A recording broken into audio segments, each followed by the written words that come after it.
जय माता दी मित्रों, आपके और आपके परिवार पर माता रानी की कृपा सदैव बनी रहे। आज मैं आपको भाग्य और माँ लक्ष्मी की एक कथा सुनाने जा रही हूँ। चलिए शुरू करते हैं। एक शहर में एक गरीब बूढ़ा ब्राह्मण अपनी पत्नी व सोमदत्त नाम के एक पुत्र के साथ रहता था। सोमदत्त प्रतिदिन राजा की लड़की को कथा सुनाने जाया करता था। वहाँ से दक्षिणा में जो मिलता उससे ही वह अपने परिवार का पालन करता था। एक बार भाग्य और लक्ष्मी एक दूसरे से अपने आप को बड़ा बताने लगे। आपस में कोई निर्णय ना होने पर दोनों ब्रह्मा जी के पास गए। ब्रह्मा जी ने खुद बुरा न बनते हुए कहा, मेरे पास इसका उत्तर नहीं है।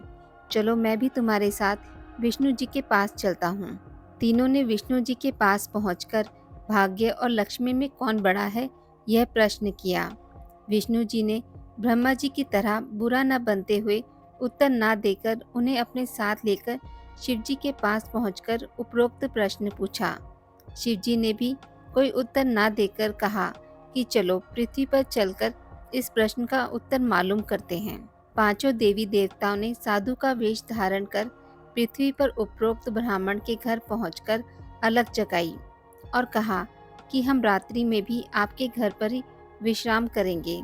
इस पर ब्राह्मण पुत्र सोमदत्त ने अतिथि देवो भव ऐसा विचार कर कर कहा, महाराज मेरे घर में दक्षिणा में मिले दाल भात आदि से हम तीनों के भोजन की पूर्ति होती है, अतः मैं एक समय भोजन की व्यवस्था कर सकता हूँ। साधुओं ने उसे एक बर्तन देकर कहा कि वह दाल भात इस बर्तन में बनाओ तो हम सबका दोनों समय का भोजन बन जाया करेगा।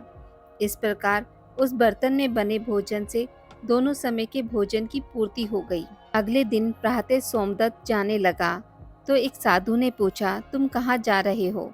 उसने कहा, मैं राजा की लड़की को कथा सुनाने जा रहा हूँ। साधु ने कहा, तुम कथा सुनाने के बाद राजा की लड़की से पूछना कि तुम किस अभिलाषा की पूर्ति हेतु कथा सुनती हो। सोमदत्त ने कथा सुनाने के बाद उपरोक्त प्रश्न पूछा। राजा की लड़की ने कहा, मैं इस अभिलाषा से कथा सुनती हूँ कि मुझे ऐसा वर मिले जिसकी चर्चा सभी की जबान पर हो, उसके माथे पर चांद और सूरज की रोशनी हो तथा वह भाग्य का ऐसा धनी हो कि उसके कदमों में लक्ष्मी थिरकती हुई हो तथा ऐसी बारात हो जैसी किसी ने अब तक ना देखी हो। वापस आकर उसने साधुओं को लड़की के उत्तर से अवगत करा दिया। अगले दिन प्रातः काल में जब वह कथा सुनाने के लिए जाने लगा तो साधु ने कहा कि बच्चा आज फिर वही प्रश्न करना। वह फिर तुम्हें कल वाली बातें बताए तो तुम तुरंत यह कहकर कि जैसा पति तुम्हें चाहिए वैसा केवल मैं ही हूँ, यह कहकर भाग आना। सोमदत्त ने कहा, हे साधु महाराज, कहाँ मैं एक गरीब ब्राह्मण जिसका घर उसकी दी हुई दक्षिणा पर पलता है और कहाँ वह एक राजा की पुत्री। राजा मुझे और मेरे परिवार को मृत्यु दंड देकर मौत के घाट उतार देगा, अतः मैं ऐसा नहीं करूँगा। साधुओं ने कहा कि ठीक है, हम तुम्हें अभी परिवार सहित अपने श्राप से भस्म किए देते हैं। सोमदत्त पहले से ही उनके चमत्कार से डरा हुआ था। उसने सोचा कि राजा तो बाद में मृत्यु दंड देगा, ये अभी अपने श्राप से भस्म कर देंगे। अतः साधुओं को आश्वासन देकर कथा सुनाने चला गया। कथा सुनाने के बाद सोमदत्त ने कहा कि कल वाले प्रश्न के अनुसार जैसा वर तुम्हें चाहिए वैसा वर मैं ही हूँ।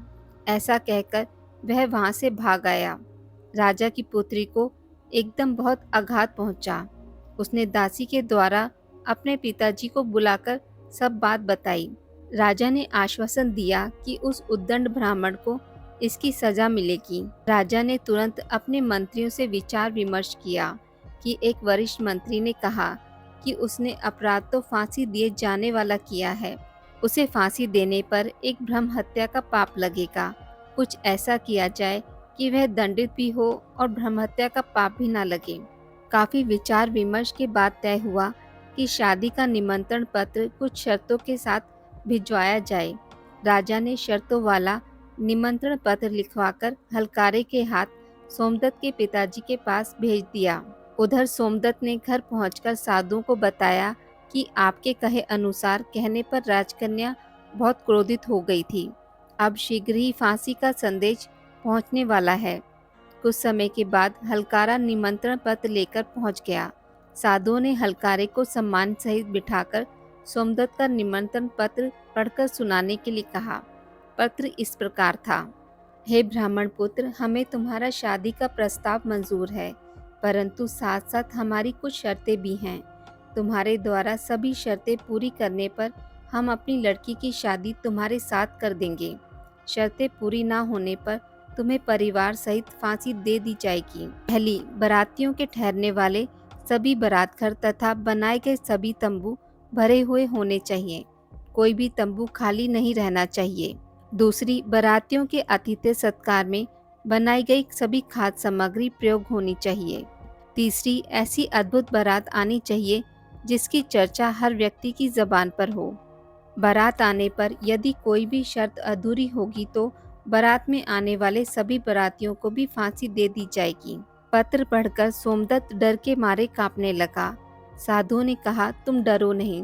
हलकारे को भोजन खिलाकर पत्र का उत्तर देकर विदा करो और पत्र में लिखो कि आप शादी की तैयारी करें।